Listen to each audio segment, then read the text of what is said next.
Every fall in the Bay Area, something special happens that very few people ever have the opportunity to experience.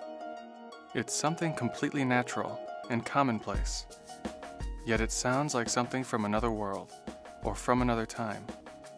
And in a way, that's exactly what it is.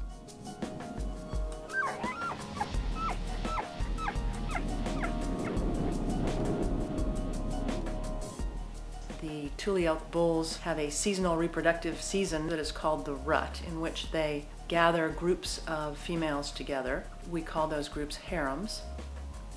And one Tule Elk bull will defend that harem from other bulls, mainly for purposes of reproduction. They want to reproduce with any of the females that are in that harem as soon as they come into season, or into estrus, we call it.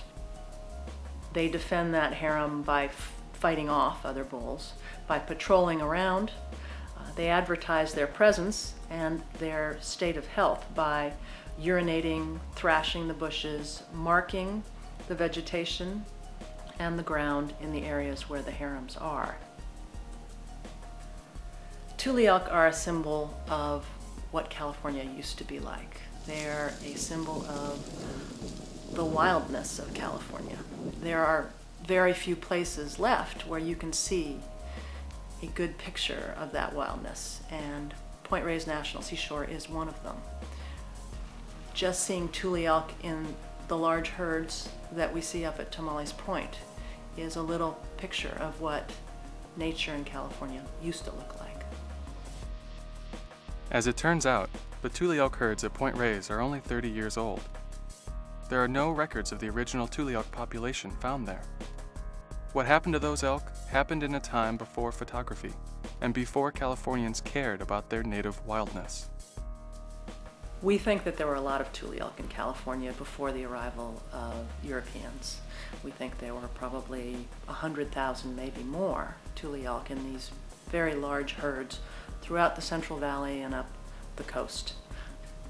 The European settlers that came out to California, especially around the time of the gold rush, in very large numbers, had a real need for protein, for tallow, and for hides. And the Tule elk were a very good source of those resources.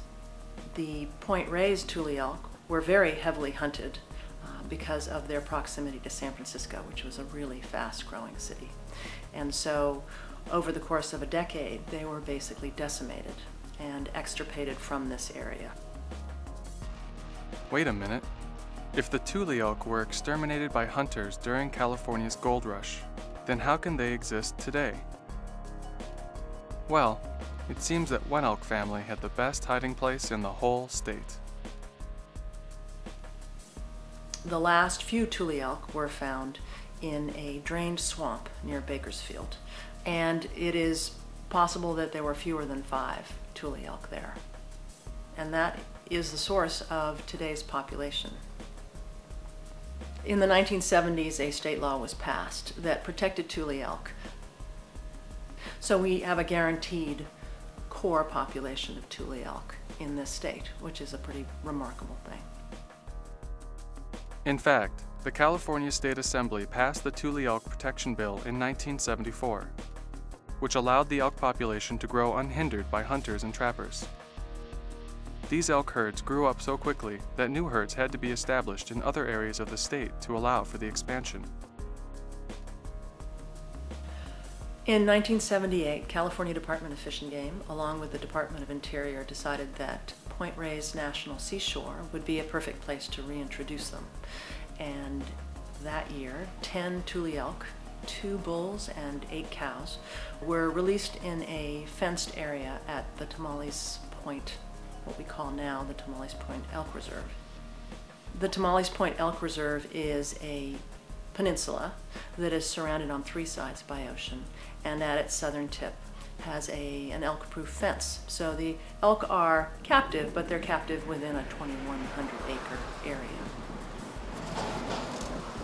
The Tomales Point Tule Elk Reserve is a wilderness area. It is legislated wilderness, and it is managed as such. So it is an ecosystem unto itself. The wildlife biologists at Point Reyes take the Tomales Point ecosystem very seriously because the elk herd depends on it for survival.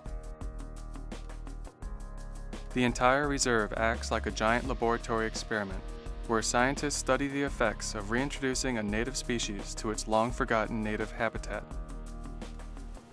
At Point Reyes, we monitor Tule elk for a number of reasons, but mainly to determine what's going on with the population, whether it's growing, whether it's shrinking, what animals are dying from, how many babies they're having. And the best way that we've found to do that is with radio telemetry, in which we place radio collars on animals and track them. Each radio collar has its individual frequency, so when researchers go out in the field to track the elk, they know exactly which elk they're looking for. We also do ground censuses in which we count animals on the ground. We have in the past counted them from the air, and we do a lot of observations in the field. The Tule elk at Point Reyes represent only a small fraction of the total elk population in California. Other herds are being monitored too. These studies by wildlife biologists, made possible by the protective measures passed by the California legislature, are helping to restore and preserve some of the precious California wildness that was lost so long ago. The future of native species like the Tule elk and of native habitats like Tomales Point looks bright. We will continue to study the elk at Point Reyes, and California Tule elk will continue to thrive in the herds that they're in now.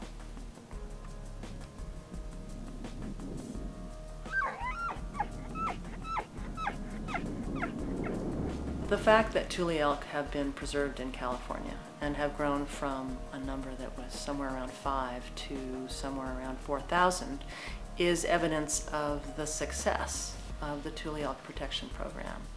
And it shows us what a good job we can do when we put our minds to protecting a species, when we stop overhunting, when we protect their habitat, and when we put them in areas where they can thrive. To me, the lesson of the Tule elk is one that we should pay very close attention to. It is a lesson of mistakes made, but the mistakes were addressed, and we made up for them. We made a commitment to save Tule elk, to restore them. It is a very good lesson in how well we work when we're committed to restoring a species. The commitment of Californians to save the Tule elk has been an extraordinary success, but this legacy is only one of many. There are other threatened species and endangered habitats around the world that need to be protected and restored for the benefit of present and future generations. That's why this story does not end here, but continues on with you. It is up to you to continue the protection and restoration of native species and habitats in California and beyond. These legacies remain in danger, and they're worth fighting for.